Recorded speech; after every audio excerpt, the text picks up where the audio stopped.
진리대로 생각하라, 생각대로 마음하라. 성경시사 철학입니다. 이번 영상의 주제는 책임 안 질 솔깃한 말, 책임질 솔직한 말입니다.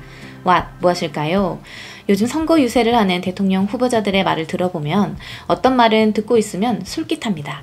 말이 아주 그럴듯하고 마음이 쏠리는 경우가 있다는 거죠. 그런가 하면 어떤 사람은 솔직하게 불가능한 거는 불가능하다고 말하고 실천 가능한 구체적인 대안을 제시합니다. 여러분 귀에는 솔깃한 말과 솔직한 말, 어떤 말이 들리시나요? 왜 그럴까요? 누구는 솔깃한 말을 하고 누구는 솔직한 말을 하고 왜 이렇게 다른 말을 하는 걸까요? 사기꾼들은 솔깃한 말을 무수히 늘어놓습니다. 어차피 자기들의 말에 책임질 것이 아니니까요. 그러니까 계속 솔깃한 말로 가능한 한 더 많은 사람을 유혹합니다. 또 결혼한 사람 중에 속았다고 이야기하는 사람이 있습니다. 배우자가 결혼 전에는 책임지지도 못할 솔깃한 말을 했기 때문입니다. 근데 진짜 진심으로 서로를 아끼는 마음으로 결혼할 사람들은 서로에게 솔깃한 말, 좋은 말, 아름다운 말만 할 수 있는 게 아니죠. 그보다 서로에게 솔직한 말을 합니다. 책임을 져야 하니까요. 대선에서도 마찬가지입니다. 내가 진짜 대통령이 되겠다라고 생각하면 내가 대통령이 되면 진짜 책임져야 하니까 솔직한 말을 할 수밖에 없습니다. 근데 내가 대통령이 안 될 것 같아. 아무리 봐도 가능성이 없다. 그러면 솔깃한 말을 막 내뱉을 수 있죠. 어차피 내가 책임 안 져도 될 거니까요. 이렇게 책임 안 져도 되겠다고 생각하며 솔깃한 말로 사람을 유혹하는 것이고, 대통령이 되어서 꼭 책임져야 한다고 생각하면 어쩔 수 없습니다. 책임질 솔직한 말을 할 수밖에 없습니다. 어떻게 할까요? 창세기 2장 그리고 3장을 보면 책임질 솔직한 말과 책임 안 질 솔깃한 말이 나옵니다. 하나님은 사람에게 동산 각종 나무의 열매는 네가 임의로 먹되 선악을 알게 하는 나무의 열매는 먹지 말라. 네가 먹는 날에는 반드시 죽으리라 말씀하셨습니다. 신실하신 하나님은 진실한 말씀을 하십니다. 말씀에 책임을 지십니다. 그런데 뱀은 너희가 그것을 먹는 날에는 눈이 밝아져 하나님과 같이 될 거라고 책임 안 질 솔깃한 말을 해서 인간을 유혹합니다. 그리고 인간은 뱀의 그 솔깃한 말에 넘어가 버렸죠. 지금도 사람들은 이 책임 안 질 솔깃한 말에 무수히 속아 넘어갑니다. 사무엘하 15장, 다윗의 아들 압살롬 역시 솔깃한 말로 백성들의 마음을 훔칩니다. 아버지 다윗이 자기를 왕으로 정한 것도 아닌데 자기 스스로 왕이 되고 싶은 마음이 있으니까 내가 이 땅에서 재판관이 되고 누구든지 송사나 재판할 일이 있어 내게로 오는 자에게 내가 정의 베풀기를 원하노라 라고 말하며 백성들의 마음을 훔칩니다.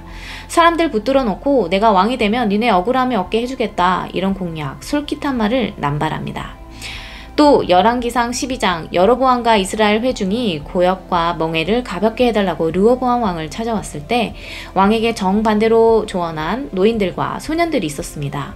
솔로몬 왕부터 모셨던 노인들은 그들을 섬기고 좋은 말로 대답하라고 르호보암 왕에게 조언하였으나 르호보암 왕과 함께 자란 소년들은 더 무거운 멍에와 채찍의 징계를 내릴 것이라고 말하라고 하였습니다.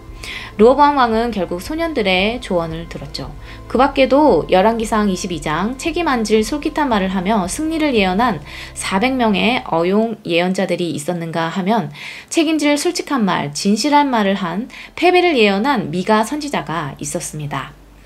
우리는 우리의 귀에 들리는 것이 솔깃한 말인지 솔직한 말인지 잘 구별해서 들어야 합니다. 뼈를 때리는 솔직한 말이 있는가 하면 달콤하여 귀를 간지럽게 하는 솔깃한 말이 있으니까요. 우리는 책임지지 못할 솔깃한 말을 하려고 하거나 들을 때 항상 팩트 체크를 해야 합니다.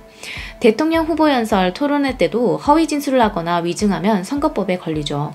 국민이 후보들의 솔깃한 말에 넘어가지 않도록 공정한 선거를 보장하기 위해서 특정 방송국에서는 후보들의 말에 대해 실시간으로 팩트체크를 하기도 합니다. 그렇다면 내게 들려오는 그 말이 맞는지 우리는 어떻게 팩트체크를 할 수 있을까요? 바로 하나님의 말씀을 통해서입니다. 이 말이 성경에 있는지 없는지, 하나님의 뜻에 부합한지 아닌지, 그렇게 말씀하셨는지 안 하셨는지 성경 말씀을 통해 성령께서 늘 팩트체크를 해주십니다. 마태복음 10장 19절, 어떻게 또는 무엇을 말할까 염려하지 말라. 그때 너희에게 할 말을 주시리니. 우리가 하는 말도 성령께서 그 말에 대해 항상 팩트 체크해 주심으로 진실한 말을 할 수 있는 것입니다. 디모데후서 4장 3절에서 5절, 때가 이르리니 사람이 바른 교훈을 받지 아니하며 귀가 가려워서 자기의 사욕을 따를 스승을 많이 두고 또 그 귀를 진리에서 돌이켜 허탄한 이야기를 따르리라. 그러나 너는 모든 일에 신중하여 고난을 받으며 전도자의 일을 하며 내 직무를 다하라. 사탄은 자기를 광명의 천사로 가장하고 사탄의 일꾼들도 자기를 의의 일꾼으로 가장하여 우리에게 항상 솔깃한 말을 해줍니다. 우리는 주께 받은 사명을 다하기 위해 모든 일에 신중하여 항상 사람들에게 책임질 솔직한 말, 진실한 말을 하고 책임 안 질 솔깃한 말에 넘어가면 안 됩니다. 우리 모두 솔깃한 말을 하지 말고 진솔한 말을 할 수 있기를 바랍니다. 말하는 자가 책임지지 않는, 책임질 수 없는 솔깃한 말이 아닌 진리, 진실한 말, 솔직한 말에 귀 기울이심으로 늘 주께 받은 직분을 잘 감당하시기를 소망합니다.